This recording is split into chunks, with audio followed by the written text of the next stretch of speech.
अस्सलामुअलैकुम दोस्तों, उम्मीद करता हूँ कि आप सब खैरियत से होंगे और मज़े कर रहे होंगे। तो दोस्तों, कभी आपने सोचा है कि पाकिस्तान या कोई भी मुल्क पैसा छापता क्यों नहीं है? वो पैसा छाप के अपने कर्ज़े वगैरह या फिर अवाम में पैसे तकसीम क्यों नहीं करता? कोई भी ममालिक ऐसा आजकल नहीं कर रहा। वो पैसे प्रिंट तो करते हैं लेकिन इस तादाद में नहीं करते जिसमें वो अपने लोन भी अदा कर सकें, लोगों में बांट भी सकें और लोगों को इनकरेज भी करें कि वो बिज़नेस में ये पैसे इन्वेस्ट करें। ऐसा क्यों नहीं करते? तो चलें आज जानते हैं इस वीडियो में इसकी क्या वजूहत हैं।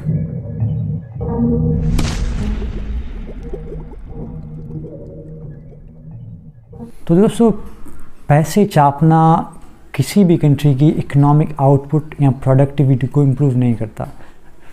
पैसे छापने से सिर्फ किसी भी मईशत में जो मनी सर्कुलेशन है उसकी वेलोसिटी ज़्यादा हो जाती है। इसका मतलब है कि वहाँ पे मनी ज़्यादा मार्केट में आ जाएगा, पैसा मार्केट में ज़्यादा सर्कुलेट होने लगेगा। लेकिन अगर आपके पास चीज़ें सेम तादाद में पड़ी हैं और आप चीज़ों की तादाद नहीं बढ़ा रहे, आपकी प्रोडक्टिविटी इंप्रूव नहीं हो रही और पैसे आप ज़्यादा छापते हैं, इससे चीज़ों के प्राइसेस ज़्यादा होने लगते हैं और मुल्क में इन्फ्लेशन आ जाता है। लेट्स सपोज़ मेरे पास $10 मिलियन के गुड्स पड़ी हुई, 1 मिलियन बुक्स और हर एक बुक की कीमत $10 है और मार्केट में टोटल मनी सर्कुलेशन $10 मिलियन है और state bank money circulation double कर लेता है। गुड्स आपके पास वही सेम पड़े हुए हैं, आपने गुड्स की तादाद नहीं बढ़ाई लेकिन आपने मनी सर्कुलेशन डबल कर ली। तो इससे जो एक बुक की कीमत है वो $10 से $20 तक चला जाएगा और मार्केट में टोटल मनी की वर्थ जो $10 मिलियन थी वो उससे अब $20 मिलियन हो गई है। लेकिन प्राइसेस बढ़ गए हैं बुक्स के। एक बुक जो आपको पहले $10 में मिल रहा था अब उसकी कीमत $20 बन गई है। मनी सर्कुलेशन डबल करने से बुक्स की डिमांड ज़्यादा हो जाएगी। जो कंपनी बुक्स प्रोड्यूस कर रहा है, जिसके पास 10 मिलियन बुक्स पड़े हुए हैं, वो लाजमी सी बात है जब डिमांड ज़्यादा हो जाएगी वो एक बुक की कीमत $10 से $20 तक कर लेगा और इससे बुक्स की प्राइसेस बढ़ जाएंगे। तो इसका कोई फ़ायदा नहीं दिखता। आपके पास पैसे तो ज़्यादा हो गए लेकिन चीज़ों के प्राइसेस बढ़ रहे हैं, तो वो जो पैसे ज़्यादा आएंगे तो उसकी कोई वर्थ नहीं होगी, वो वर्थलेस हो जाएगी। अगर इन्फ्लेशन बढ़ जाएगी तो इसके क्या नुकसान आते हैं? तो इन्फ्लेशन से जो है किसी भी कंट्री की इकोनॉमी को क्या फ़र्क पड़ेगा? अगर इन्फ्लेशन हो जाएगी तो लोगों के पास जो सेविंग्स पड़ी हुई हैं बैंक में या कहीं भी, उनकी वर्थ आहिस्ता आहिस्ता कम होती जाएगी। अगर बैंक में कहीं भी किसी ने 2018 में 1 मिलियन रखे थे तो उस मिलियन की वर्थ जो 2018 में थी वो 2022 में वो वर्थ नहीं रखती, उसकी वैल्यू कम हो गई है। तो इसीलिए इन्फ्लेशन एक बहुत बड़ी प्रॉब्लम है। ये सिर्फ आपके सेविंग्स ही कम नहीं करता है, इससे तो मार्केट में एक अनसर्टेनिटी सा माहौल आ जाता है। तो लोगों को पता ही नहीं होता कि एक ब्रेड की कीमत आज ₹10 है तो ये कल होकर कहीं 20-30 ना हो जाए। तो इससे इन्वेस्टर्स भी डिस्करेज हो जाएंगे और जो कंपनियां हैं वो बजाय अपने पैसे किसी प्रोडक्ट पर इन्वेस्ट करें तो उन्हें अपने प्राइसेस के जो लिस्ट हैं उन्हें अपडेट करने पैसे लगाने होंगे। तो इसीलिए इन्फ्लेशन एक बहुत बड़ी वजह है और अगर पैसे आप जितनी भी ज़्यादा प्रिंट करने लगते हैं तो इससे इन्फ्लेशन बढ़ जाएगा। लेट्स से कि गवर्नमेंट ये डिसाइड कर लेता है कि मैं ज़्यादा पैसे प्रिंट करके अपनी जो नेशनल डेट है उसे पे करूँगा, तो इससे मार्केट में इन्फ्लेशन बढ़ जाएगी। तो गवर्नमेंट्स बेसिकली अपने बॉन्ड्स बेच के प्राइवेट सेक्टर से लोन लेता है।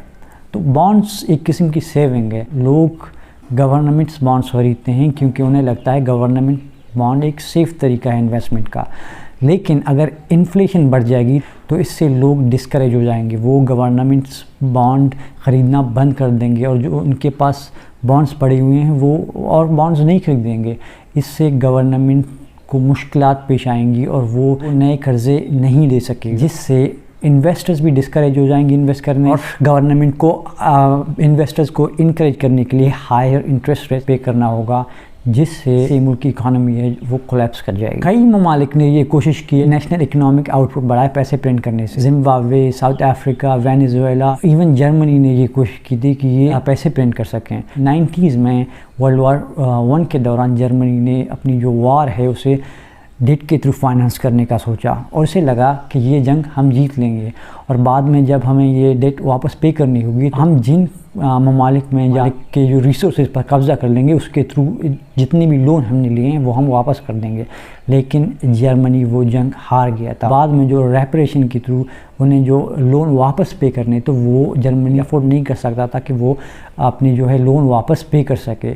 तो जर्मनी ने पैसे प्रिंट करना शुरू कर दिया था, जिससे जर्मनी में हाइपर इन्फ्लेशन आ गई थी। पैसे की जो वर्थ है वो जर्मनी में तकरीबन ख़त्म हो गई थी। और यही मॉडल 2008 में जिम्बाब्वे ने भी कोशिश की थी कि वो भी प्रिंटिंग के थ्रू जो इकोनॉमिक इश्यूज़ हैं वो सॉल्व कर लें, और जिम्बाब्वे ने पैसे प्रिंट करना शुरू कर दिया था। जो जिम्बाब्वे की इन्फ्लेशन है वो 231 मिलियन टाइम्स ऊपर चली गई थी। सब लेट्स से कि एक स्वीट की कीमत 1 जिम्बाब्वेन डॉलर हुआ करता था और इन्फ्लेशन से पहले, और इन्फ्लेशन के बाद वही स्वीट लोगों को 221 मिलियन जिम्बाब्वेन डॉलर पे करना पड़ा था ये स्वीट हासिल करने के लिए। तो इसीलिए ज़्यादातर गवर्नमेंट्स ज़्यादा से ज़्यादा पैसा प्रिंट नहीं करते जिससे इन्फ्लेशन ना बढ़े। लेकिन अगर कोई भी कंट्री पैसा प्रिंट करने का सोचता है तो अपनी प्रोडक्टिविटी भी बढ़ानी होगी। जितने गुड्स वो पहले प्रोड्यूस कर रहा था, अगर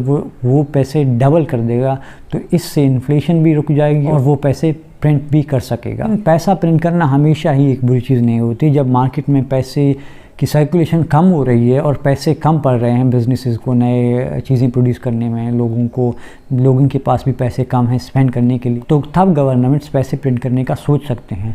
क्योंकि जब वो पैसे प्रिंट करेंगे तो कंपनियां भी प्रोडक्ट्स बेच सकेंगे, लोगों के पास पैसे स्पेंड करने के भी आ जाएंगे। तो ऐसी सूरत में पैसा प्रिंट करना एक पॉसिबिलिटी है। तो इससे अगर डिफ्लेशन किसी भी मुल्क में हो रही है तो वो कम की जा सकती है।